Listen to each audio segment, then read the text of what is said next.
Hello दोस्तों, तो आप सभी का स्वागत है आपके अपने यूट्यूब चैनल रौनक कॉन्सेप्ट में। तो आइए करते हैं हम लोग पॉलिटिकल साइंस का ऑब्जेक्टिव का जो एग्ज़ाम हुआ है उसका ऑब्जेक्टिव। तो आई होप आप लोग का एग्ज़ाम अच्छा गया होगा, आप लोग अच्छे से क्वेश्चन किए होंगे। तो आइए देखते हैं हम लोग ऑब्जेक्टिव को। तो पहला क्वेश्चन है, मार्शल योजना क्या थी। तो मार्शल योजना जो थी यूरोपीय अर्थव्यवस्था को पुनर्जीवित करने की एक योजना थी, यानी कि ऑप्शन नंबर ए बिल्कुल सही है। आते हैं अगले क्वेश्चन, OEEC की स्थापना कब हुई थी। तो OEEC की स्थापना जो हुई थी वो 1948 में हुई थी। इसके बाद में नाम बदल दिया गया है। राजीव गांधी ने चीन की यात्रा कब की थी। तो राजीव गांधी चीन की यात्रा 1988 में की थी, यानी कि ऑप्शन नंबर डॉग सही है। चौथा क्वेश्चन नंबर, दक्षिण मतलब सार्क की स्थापना कब हुई थी। सार्क की स्थापना जो हुई थी वो हुई थी 1985 में, यानी कि ऑप्शन नंबर ए सही है। सार्क का 8वां देश कौन बना है। सार्क का 8वां देश जो बना है अफगानिस्तान बना है, ऑप्शन नंबर बी।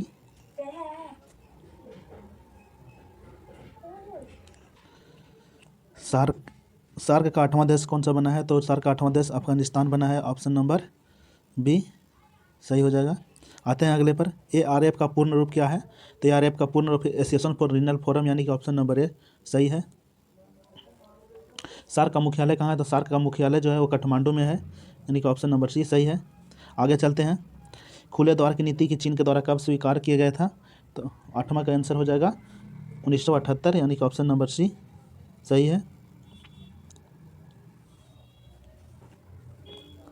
आते हैं 10वें नंबर क्वेश्चन पर, 10 दिसंबर को क्या मनाया जाता है। 10 दिसंबर को मानव अधिकार दिवस मनाया जाता है, ऑप्शन नंबर ए सही है। स्टॉकहोम सम्मेलन किससे संबंधित थे। तो स्टॉकहोम सम्मेलन जो था पर्यावरण से संबंधित था, ऑप्शन नंबर ए सही हो जाएगा। केंद्र राज्यों के संबंध के बीच प्रमुख बाधा क्या है। तो प्रमुख जो बाधा है वो है राज्यों की केंद्र के ऊपर निर्भरता, यानी कि ऑप्शन नंबर सी।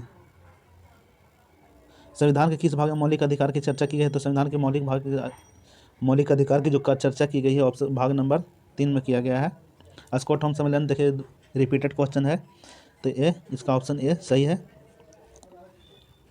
भारत ने बांग्लादेश मुक्ति युद्ध में कब शामिल हुआ था। तो दिसंबर 1971 में, यानी कि ऑप्शन नंबर सी सही है। 14 के कैट। 15 निम्नलिखित में किस देश के प्रधानमंत्री ने नो फर्स्ट यूज की नीति पुनर्विचार की थी। तो नो फर्स्ट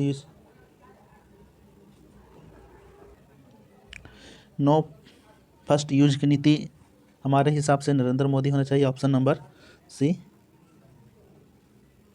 लेकिन आप लोग का अगर याद होगा तो कमेंट कर दीजिएगा। आगे चलते हैं, भारत ने परमाणु अप्रसार संधि के अनिश्चितकाल विस्तार को विरोध किया था। तो 16 का जो आंसर होगा वो मुझे मालूम नहीं है, आप लोग का याद होगा तो कमेंट में बता दीजिएगा। यूरोपीय संघ के कितने सदस्य देश हैं। तो यूरोपीय संघ में 28 सदस्य देश हैं, यानी कि ऑप्शन नंबर बी सही है।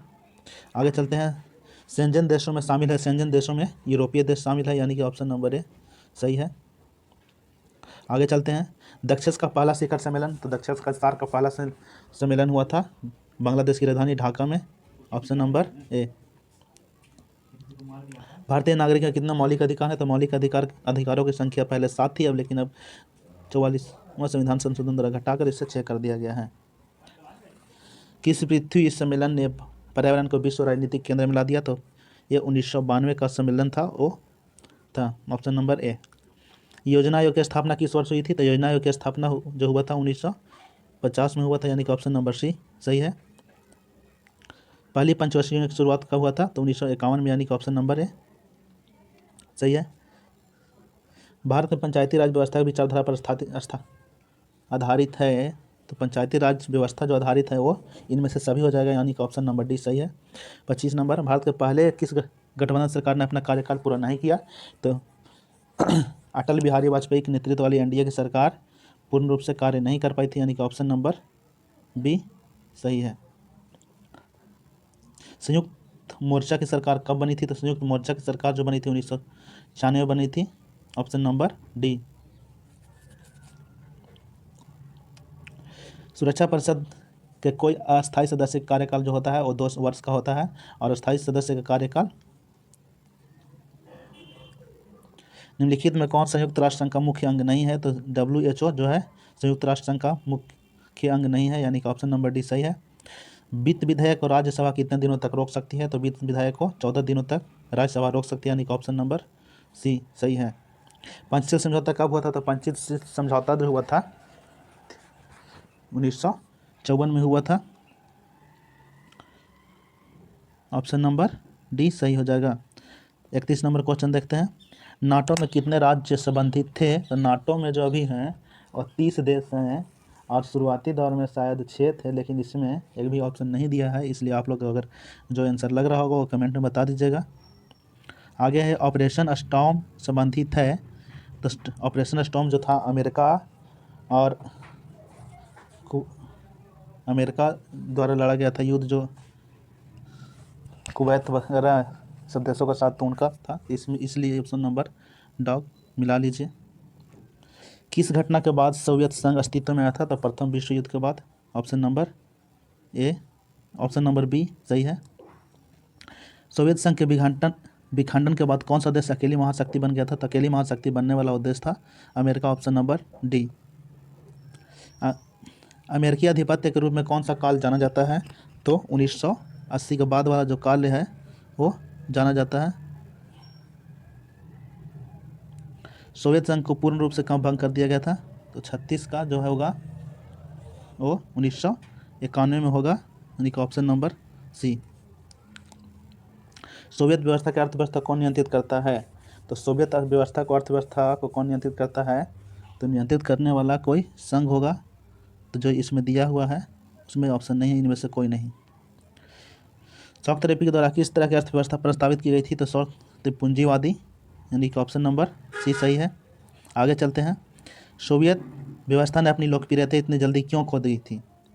ये अत्यंत अधिनायकवादी और नौकरशाही तंत्र व्यवस्था हो गई थी, इसलिए इसका वर्चस्व खत्म जल्दी हो गया था। ऑप्शन नंबर डी सही है। सोवियत संघ का उत्तराधिकारी राज्य कौन बना? तो रूस बना, यानी कि ऑप्शन नंबर बी। भारत में पहले नगर निगम की स्थापना 1688 में चेन्नई में किया गया था, यानी कि ऑप्शन नंबर बी सही है। बिहार में कितने नगर निगम हैं? तो बिहार में जो नगर निगम हो भी अभी हैं वो 19 हैं, लेकिन इसमें से जो ऑप्शन दिया है उसके अनुसार आप 15 मिला लीजिए। आप लोग किए होंगे, अच्छा है। भारत में नियोजित अर्थव्यवस्था का विचार कहाँ से ग्रहण किया गया है? तो बॉम्बे प्लान से, यानी कि ऑप्शन नंबर ए सही हो जाएगा। निम्नलिखित में किसे सबसे पहले भारत रत्न सम्मानित किया गया? तो भारत रत्न 1954 में 3 लोगों को दिया गया था, सी गोपालाचारी और राधाकृष्णन और सीवी रमन को। तो इसमें ऑप्शन नंबर ए बिल्कुल सही हो जाएगा। भारतीय जनसंघ का संस्थापक था? तो जनसंघ के संस्थापक जो थे वो श्यामा प्रसाद मुखर्जी थे। ऑप्शन नंबर सी सही है। 1960 में किन राज्यों का निर्माण हुआ? तो 1960 में महाराष्ट्र और गुजरात का निर्माण हुआ था। ऑप्शन नंबर ए सही है। आते हैं आगे। 1956 में राज्यों का पुनर्गठन आधार क्या था? तो ए भाषाई आधार पर राज्यों का पुनर्गठन किया गया था, यानी कि ऑप्शन नंबर ए सही है। निम्नलिखित में किसने रियासतों के एकीकरण में महत्वपूर्ण भूमिका निभाई? तो वो सरदार वल्लभ भाई पटेल के द्वारा प्रमुख भूमिका निभाई गई थी, जो सभी राज्यों को एक साथ एकजुट संघ बनाने में काम किए थे। आते हैं पंजाब का पुनर्गठन कब हुआ था? पंजाब का पुनर्गठन जो हुआ 1966 में हुआ, यानी कि ऑप्शन नंबर बी सही है। नागा नेशनल काउंसिल के नेता कौन थे? नागा नेशनल काउंसिल के नेता जो थे ओगामी जापो फिजो थे, यानी कि ऑप्शन नंबर डी। शीत युद्ध के संबंध में निम्नलिखित में कौन सा कथन सत्य नहीं है? तो शीत युद्ध के संबंध में जो सही नहीं है ऑप्शन नंबर ए सही नहीं है, बाद बाकी सभी सही हैं। निम्न में कौन सा नाटो का सदस्य देश नहीं था? तो वह ब्रिटेन था, यानी कि ऑप्शन नंबर डी। बर्लिन की दीवार कब बनाई गई थी? तो बर्लिन की दीवार जो बनाई गई थी वो 1961 में बनाई गई थी, यानी कि ऑप्शन नंबर सी सही है। आगे चलते हैं। यूरोपीय समुदाय में अपना नाम यूरोपीय संघ कब रखा? तो यूरोपीय संघ जो था वो 1992 में अपना नाम बदलकर यूरोपीय समुदाय से यूरोपीय संघ रखा। आगे चलते हैं। इंडोनेशिया किस देश का उपनिवेश था? तो इंडोनेशिया हॉलैंड का उपनिवेश था, यानी कि ऑप्शन नंबर बी। अभी वर्तमान में इसे नीदरलैंड के नाम से जाना जाता है। वर्मा किस देश का पुराना नाम है? तो वर्मा जो म्यांमार का पुराना नाम है। अफ्रीकी शब्द अथार्विड का मतलब है, अपार्थिड का मतलब होता था रंग भेद मतलब रंग भेद करना था, इसलिए ऑप्शन नंबर डी नहीं दिया हुआ, इसलिए ऑप्शन नंबर डी लगाएंगे, इनमें से कोई नहीं। इजराइल एक स्वतंत्र राज्य के रूप में अस्तित्व में आया था। इजराइल कब आया था? मई 1948 में, यानी कि ऑप्शन नंबर ए सही हो जाएगा। सेंटो की स्थापना कब हुई थी? तो सेंटो की स्थापना जो हुई थी वो 1955 में हुई थी, यानी कि ऑप्शन नंबर सी सही हो जाएगा। द्वितीय विश्व युद्ध कितने लंबे समय तक तो चला था? तो द्वितीय विश्व युद्ध जो चला था वो 1939-1945 तक चला था, यानी कि ऑप्शन नंबर बी 6 साल। राज्यसभा में कितने सदस्यों को राष्ट्रपति द्वारा मनोनीत किया जाता है? तो मनोनीत किया जाता है और 12 सदस्यों को मनोनीत किया जाता है, ऑप्शन नंबर बी सही है। आगे चलते हैं। भारत के प्रथम विदेश मंत्री जो थे पंडित जवाहरलाल नेहरू थे, यानी कि ऑप्शन नंबर सी सही हो जाएगा। राज्यसभा का सभापति कौन होता है? राज्यसभा सभापति जो होता है उपराष्ट्रपति होता है, यानी कि ऑप्शन नंबर बी। प्रधानमंत्री कौन नियुक्त करता है? तो प्रधानमंत्री को नियुक्त करने का काम राष्ट्रपति के द्वारा किया जाता है। यह नेता सत्ता पक्ष का होता है। राज्य का संवैधानिक अध्यक्ष होता है। राज्य का संवैधानिक अध्यक्ष जो होता है वो राज्यपाल होता है, जबकि कार्यकारी अध्यक्ष जो होता है वो मुख्यमंत्री होता है। भारत में किस तरह के दलीय व्यवस्था है? तो भारत में जो दलीय व्यवस्था है वो बहुदलीय व्यवस्था है, यानी कि ऑप्शन नंबर सी सही हो जाएगा।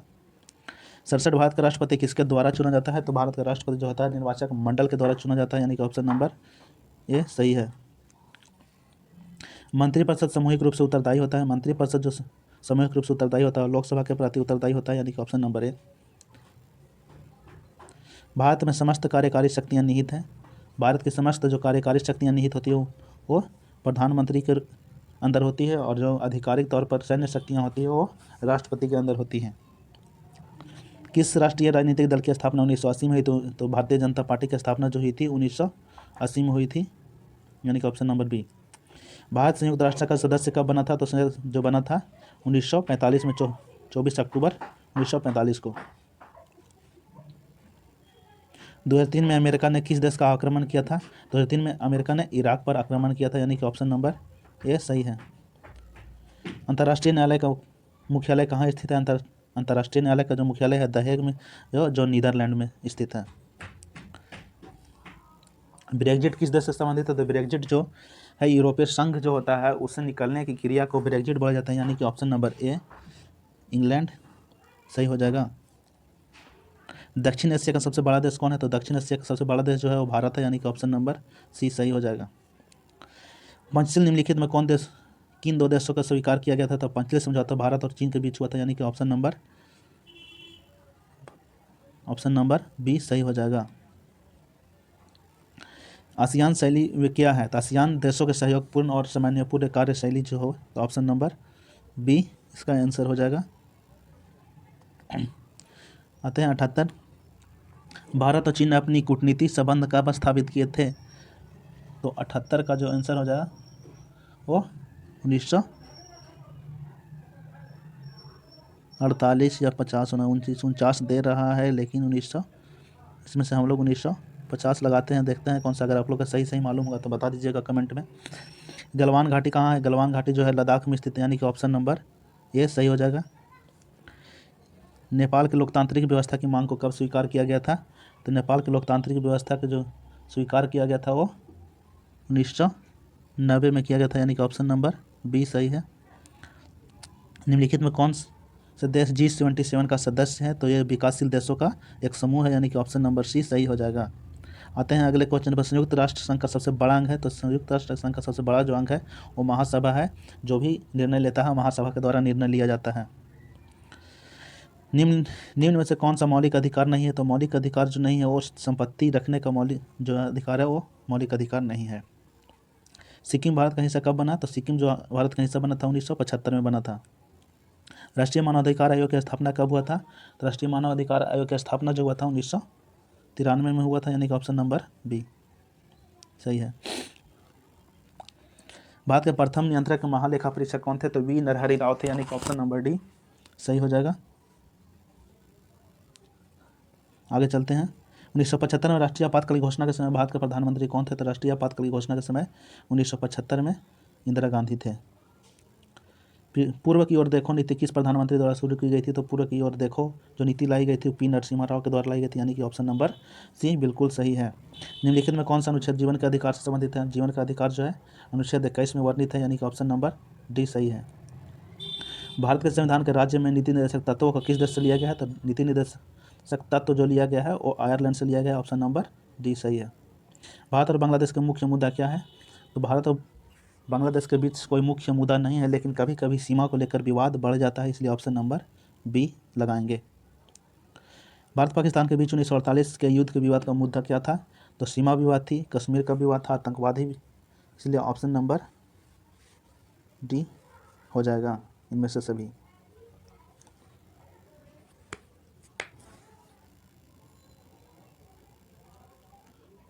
इसको फिर से रिपीट कर लीजिएगा। भारत पाकिस्तान के बीच 1948 के युद्ध के विवाद का मुद्दा क्या था? तो एक कश्मीर को लेकर लड़ रहा था, यानी कि ऑप्शन नंबर सी होना चाहिए इसका आंसर सही। 92 का कट। श्रीलंका के जातीय संघर्ष के भारत सीधे सीधे कब शामिल हुआ था? तो भारत जो सीधे सीधे शामिल हुआ था 1987 में शामिल हुआ था, यानी कि ऑप्शन नंबर ए। आगे चलते हैं। यूनिसेफ का मुख्यालय कहाँ है? तो यूनिसेफ का जो मुख्यालय है वो USA न्यूयॉर्क में स्थित है। विश्व बैंक की स्थापना कब हुई थी? तो विश्व बैंक की स्थापना जो हुई थी वो 1944 में हुई थी, यानी कि ऑप्शन नंबर बी। अमेरिका पूरे विश्व राजनीति पर अपना प्रभुत्व कैसे रखता है? तो अमेरिका द्वारा प्रभुत्व जो बनाया जाता है दूसरे देशों को सैन्य और आर्थिक सहयोग पहुंचाकर उनको अपने बस में करता है। वैश्वीकरण के 4 आधारभूत आयामों की पहचान किसने की? तो वैश्वीकरण के जो प्रमुख आधार थे वो IMF और विश्व बैंक दोनों की सहयोग से हुआ था, लेकिन इसमें अगर ज़्यादा भूमिका देखा जाए तो मेरे हिसाब से विश्व बैंक का होगा, इसलिए ऑप्शन नंबर सी लगा लेंगे। मेरे पास इतने ही क्वेश्चन थे, आप लोग के पास पूरा क्वेश्चन होंगे तो कमेंट कर दीजिएगा, उनके आंसर मैं बता दूंगा। बाद बाकी आप लोग अपना जो क्वेश्चन किए होंगे वो अच्छा है, जो किए होंगे। और इसी क्वेश्चन के साथ मैं अपनी लास्ट करूँगा। अगर वीडियो अच्छा लगा हो तो लाइक करें, शेयर करें और चैनल को सब्सक्राइब करें। धन्यवाद। जय हिंद, जय भारत।